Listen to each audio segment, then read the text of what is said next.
and welcome to Getting Gamers, your guide to understanding the gamers in your life. I'm your host, Juke, and today I'm joined by my dear friend, Mirifique.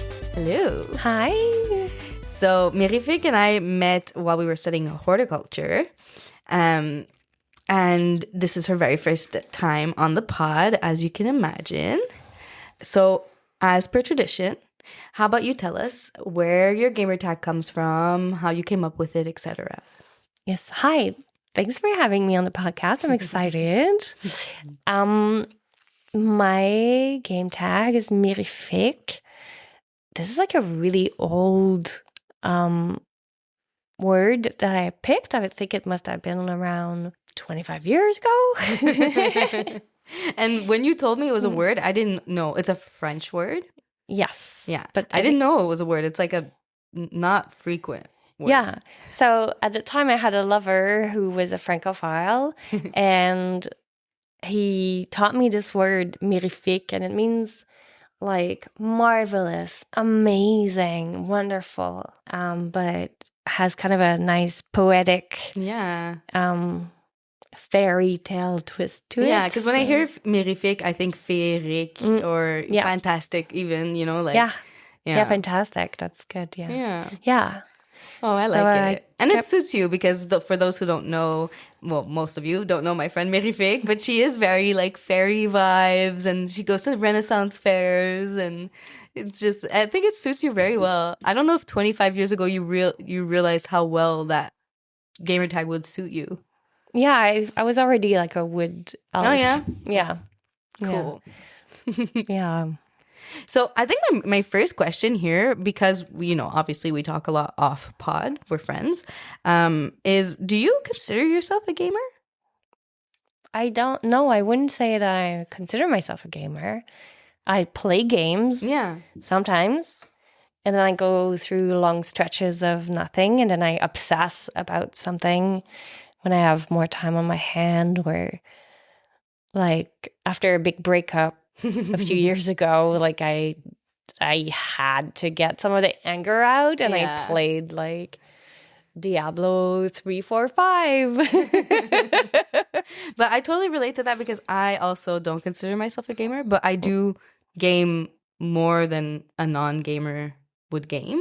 Yeah. And I do talk about this for the listeners in episode 17. So the season 2 premiere episode, I talk about the fact that people are undecided, right? Some gamers think gamer is very like a strict term. And some people are like, well, if you play games semi-regularly or you enjoy playing games, then you're a gamer. And I don't know. I think it's interesting for people like us who kind of fall in the middle to see who does or doesn't identify as a gamer. Yeah. But I totally relate because I think I probably game as much or more than you do. And I don't consider myself a gamer either. Yeah, you definitely play more. I feel for me, like a gamer is someone who's really into it and has sacrificed other parts of their life to the games, or is really passionate about it, or like it's like a next level a bit. Like being not just casual, knowing the lingo.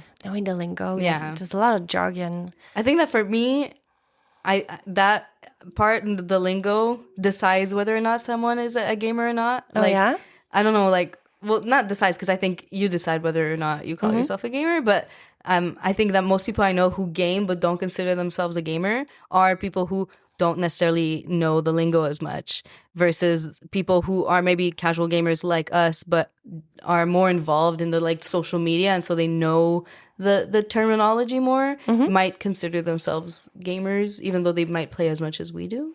It's a theory. So according to your theory, I'm not a gamer, which I agree with, because I had to look up before we started this interview, I had to look up the difference between a third-person player and a first-person player because I had it backwards.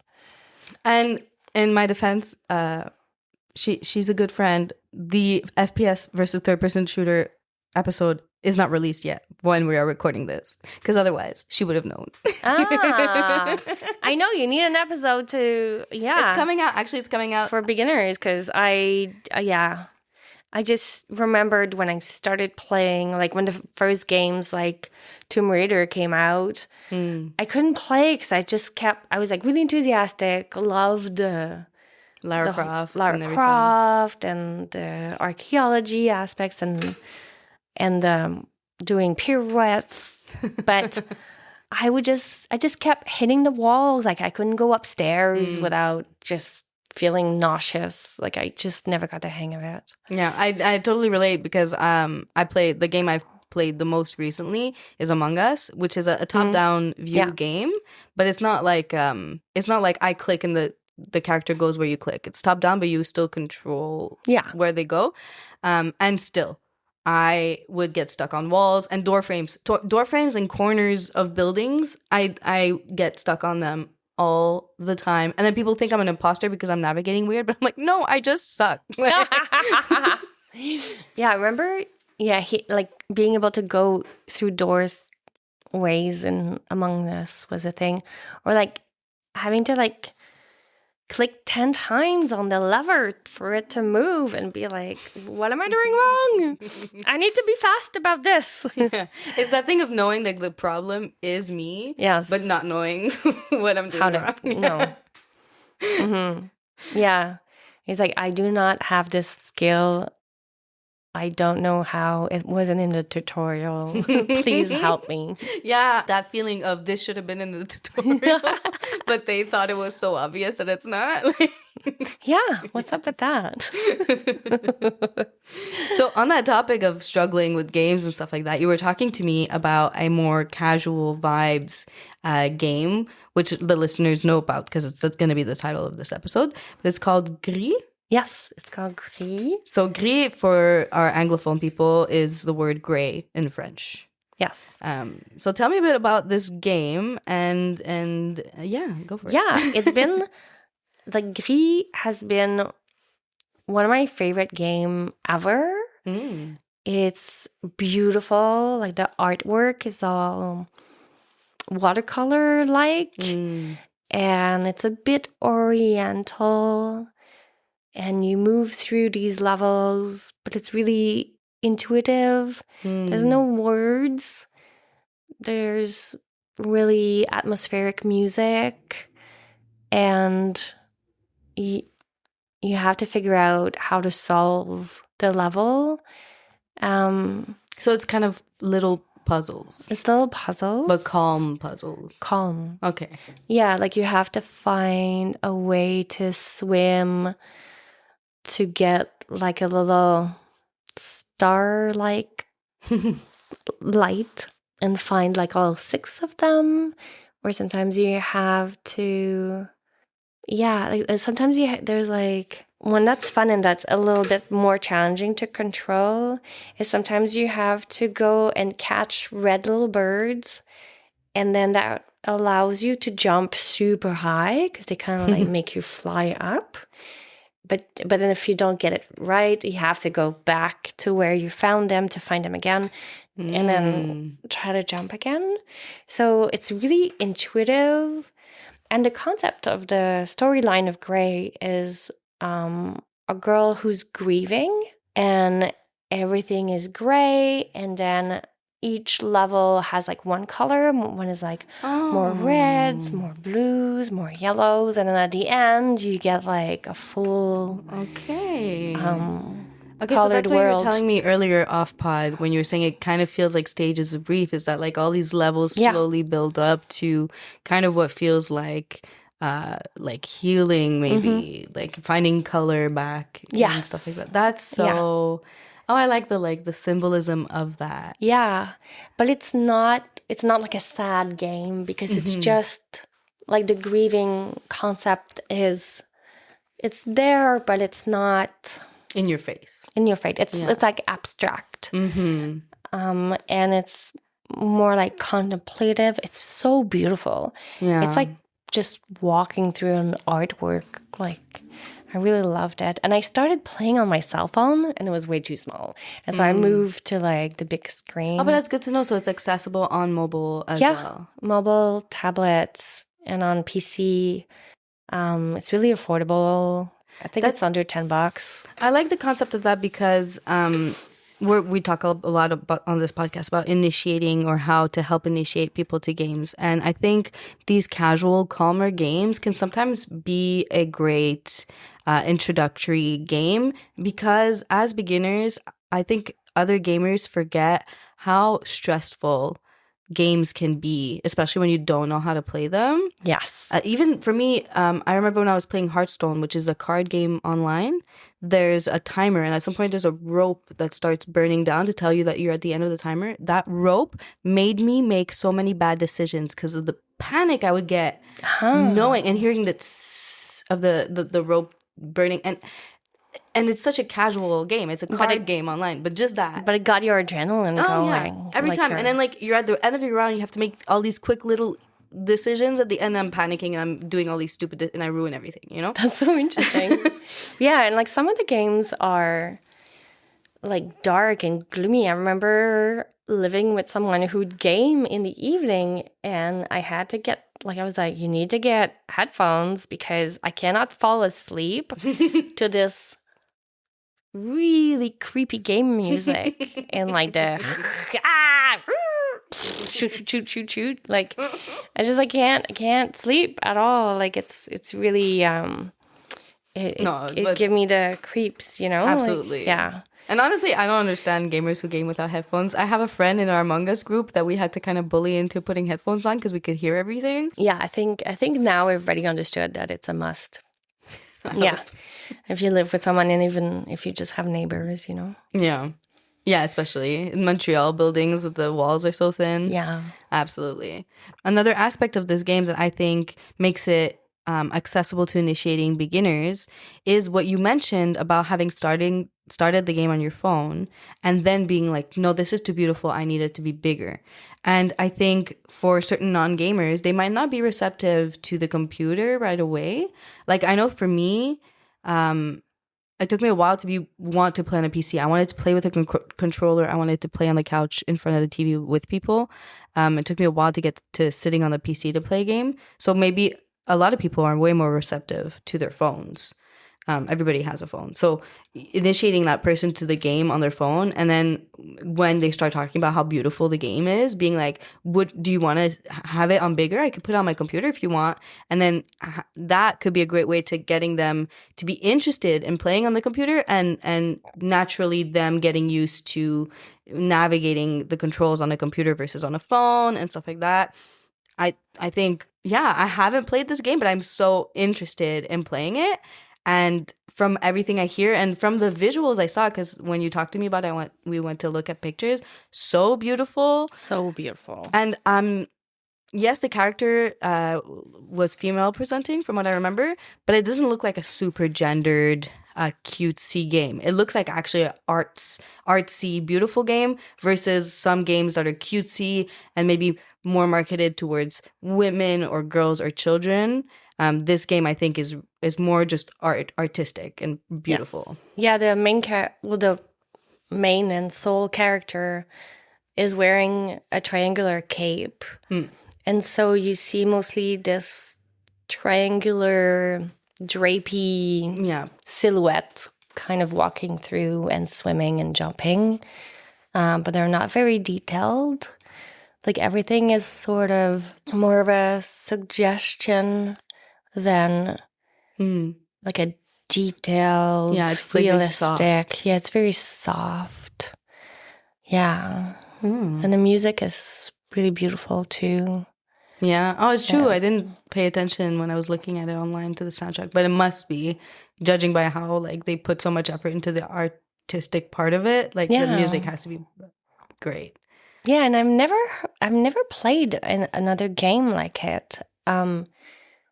When it came out, it won prizes, and was popular. But the same designers didn't do another one, and I tried to play one. I think it's called Sky, And it was okay, but it was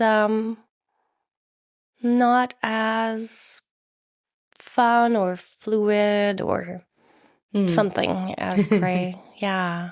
And you mentioned to me earlier that you played it twice, the game. Yes. How do you feel about the replayability? Is it any different the second time around, or is it just that you missed the vibes, you wanted to come back to it, or?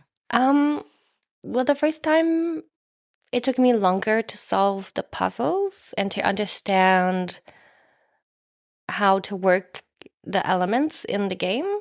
But I played with it. I played it through. It took me about a week, and so I was almost disappointed that I played through. Obviously, it was a vacation week, but I played through within a week or so. But then a couple of years later, I played it again, and I don't have a great memory for that sort of things. So. Or I can just say, I don't have a great memory. At all. At all. That's a whole other subject. So I don't have a great memory. So I remembered like the basic concepts. And so I didn't get stuck on some of the puzzles as long.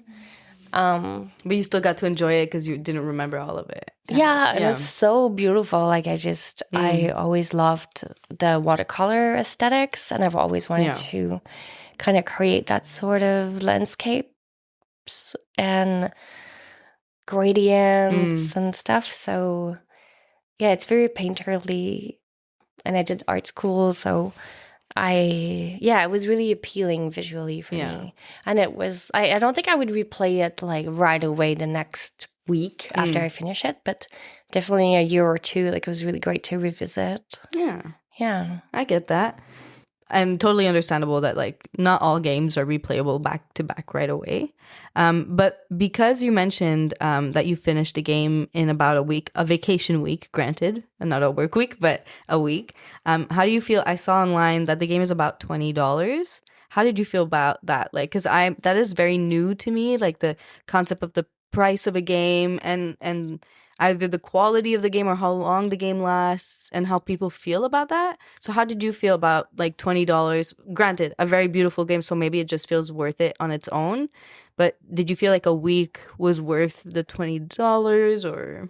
I have to admit, I got it on sale and only paid about 10, and 10 was perfect because like 10 is fine. Like, 10 is fine. 10 is less than going out for supper. Well, 20 is also less than going out for supper nowadays. Nowadays, yeah. So I guess the price of the game, either I got it on sale or the price has doubled like everything else in life these days. But I feel like $20. I mean, it's still like the price of one dinner. Yeah. I don't think you can even get to a movie theater for $10, for $20 anymore. I have no clue. Not if you want popcorn, that's for sure. No.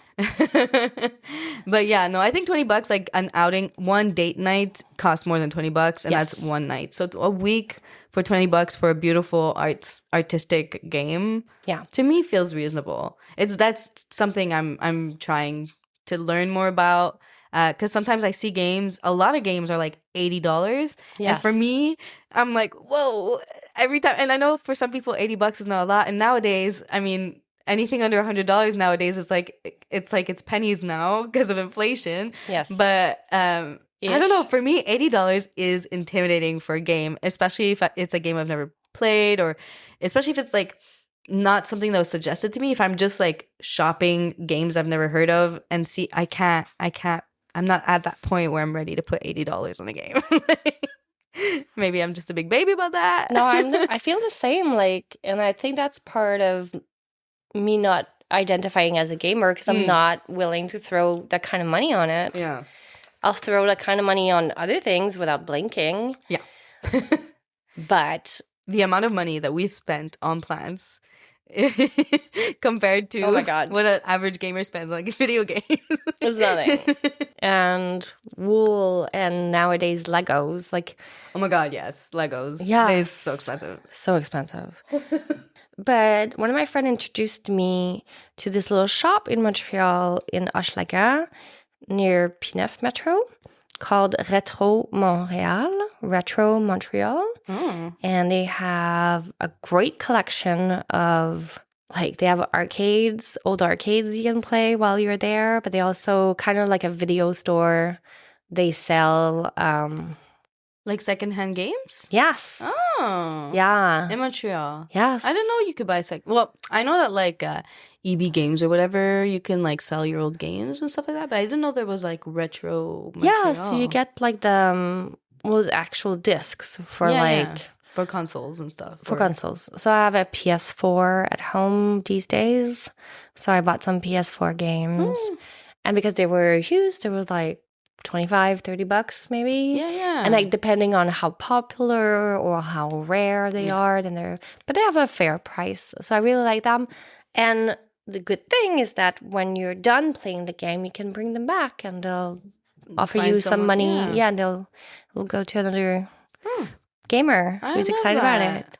Yeah. Oh, I'm going to have to check that out because I like knowing the Montreal spots. Yeah. So I'm new to using Steam, yeah. Steam and Discord for playing because I was not a super PC gamer. I was more of a console. Well, a bit of both, but like more console. Yeah. But yeah, so I like being able to like own the game and lend it or give it to a friend so they can play. And recently I wanted to start playing again, and I was kind of like, I tried to play The Witcher 3 and I really like it and really got into it. And it's hard. It's not a beginner-friendly game. But I was motivated, and I love like this sort of magic stuff. Yeah, you do. So the D&D world. So I understood it enough to be able to play. But then I stopped playing for a bit, and then I forgot how to do magic. And I'm at a point where if you don't do magic on your blade, you cannot beat this boss. So I'm stuck. And I went to my friend's place, and her kid had thrown like her whole game collection like on the floor. Oh. And I was like, "Oh, you have all these old PS4 games?" And she was like, "Yeah, take whatever you want." Oh my God, that's so fun. So that was really cool. So that worked out well for me. Yeah. So I got like a bunch of Assassin's Creeds too. Oh my God. Yeah, that's like a whole Those are complicated too, I think. They are. Yeah. It's the first time that I play an open world, is what I would call it, game. That's like when a bunch of people online can play with you, right? Is that no? Okay, that's not what I mean. mean. No. You used the right term. I just forgot what open world meant. Yeah. Open world is. Oh my God! I defined this for the Minecraft episode. Oh my God! I have it in my notes. Well, I'll describe it the way I think, what I think it means, and then you'll add to it. So open world means that your character can explore worlds, cities, buildings, mountains, talk to everyone on the board that you meet. It's kind of feels infinite. It's not infinite, but it's an infinity of possibilities. And there's barely anything to say, oh, do A first and B second. And so I had to cheat and go on YouTube and watch a gameplay of someone, like a pro. And be like, oh my God, I would have never found this like third floor of a building that I had to like jump from another cliff. It was just like really really mind-blowing. Yeah, so my notes on open world were the fact that it's like not a linear level-based game necessarily. Yeah, instead you're like free roaming, there's huge maps and like some side quests. But basically Mirifique's definition was perfect. And yeah, it is more like hard because you got to just find things and figure them out on your own, kind of. Yes. Yeah. But once I understood that I had to roamage through buildings and corners and weird things that I wouldn't have never thought to try to go into. Like, then it makes it fun, but it's also... Yeah, you gotta be Snoopy. You gotta be Snoopy. Yeah. And Assassin's Creed, you have to, like... Because when I play Diablo, I'm a barbarian and I just slash and just like... In French, we'd say je rentre dans le tas. Like, I just like brawl style, you know? No skills involved. But the Assassin's Creed, like, you need some skills because you need to sneak in without being seen by the people and then kill them and then kind of hide that you killed them. That's exactly the type of things I am so bad at. I am what you described the first time around, the brute that just jumps in and needs no skills and just hits things hard. Yeah. That's what I play. Well, I don't find it relaxing. Like, I can play Diablo, I can play Gris to relax and take my mind off of things, and I just follow around. Yeah. And it's relaxing. But Assassin's Creed takes all of my attention. Yeah, to me it would feel like homework. Yes. So I don't often play because I'm not often in that mood to be working, like troubleshooting and working through something like that. Absolutely. Yeah. I'm very rarely in that mood. There's so many games that I'm like, they look so interesting, but I'm too lazy for this. Yeah. That's how I'm not calling you lazy. I'm calling me lazy. Yeah. It's like, it's too much work. Can't. Yeah. But before we get a little, because we're getting off Gris, and there's one thing I was curious about asking you about Gris. I'm really curious about if Anglophones call it gray or not, but that's not the question I had. I think so, because it's universal, right? Name.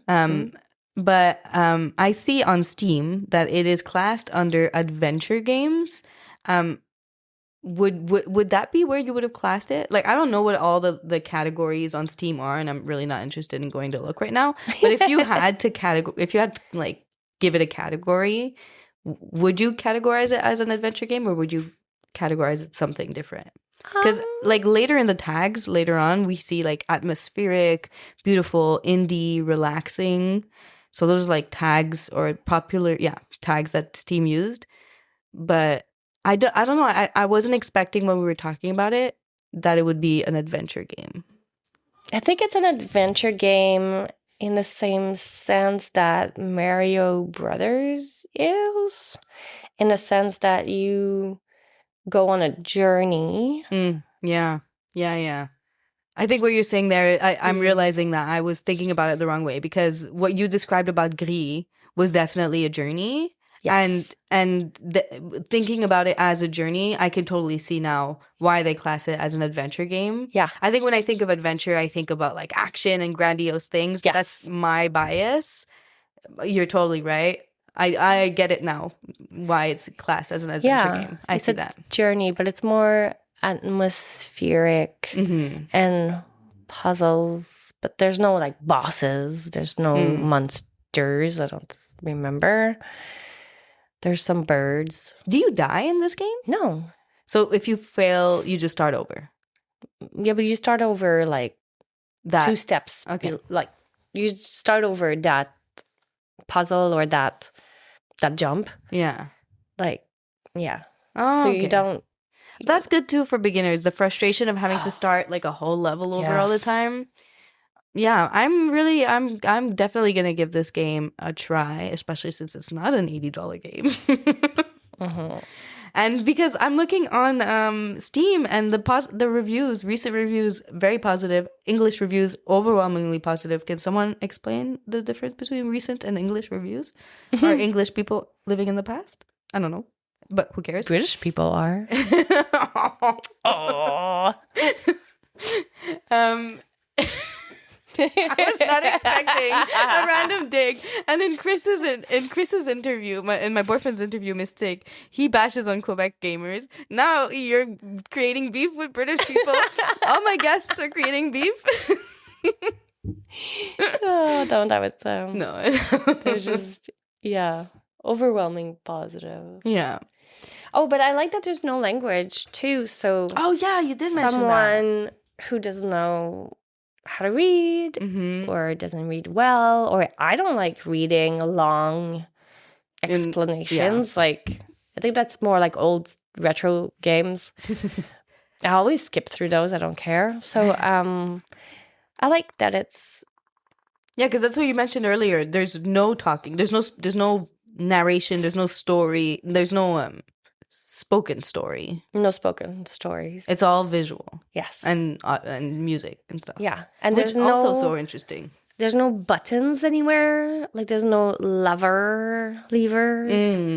You just have to figure out how to do things, but sometimes it has like a tiny animation, like we're watching like kind of a little mini introduction video to it as we talk. And sometimes like the treetops are very square and they disappear in a diagonal, and so you have to jump at the right time.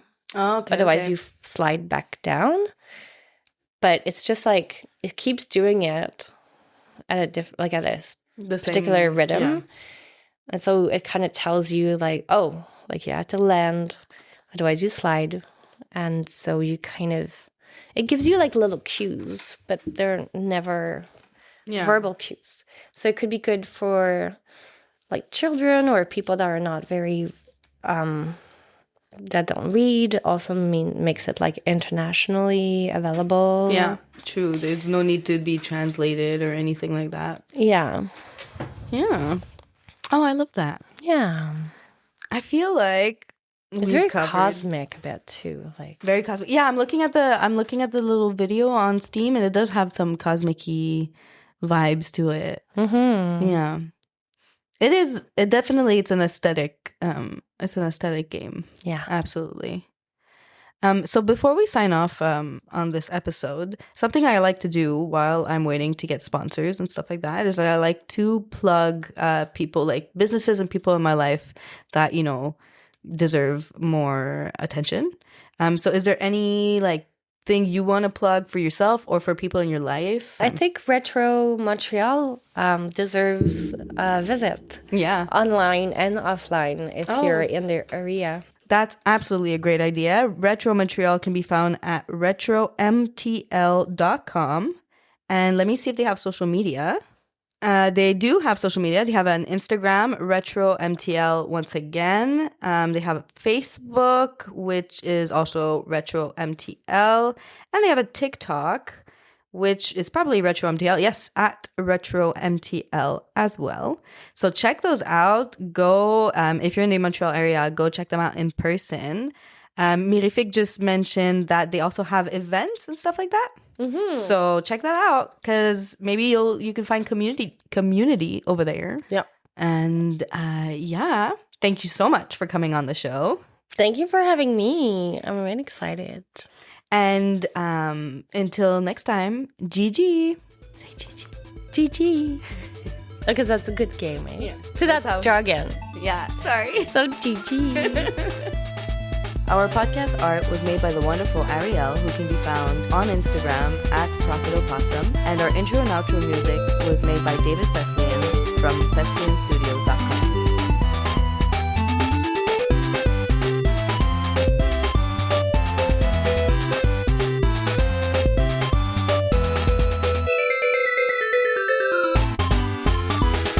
Job's done.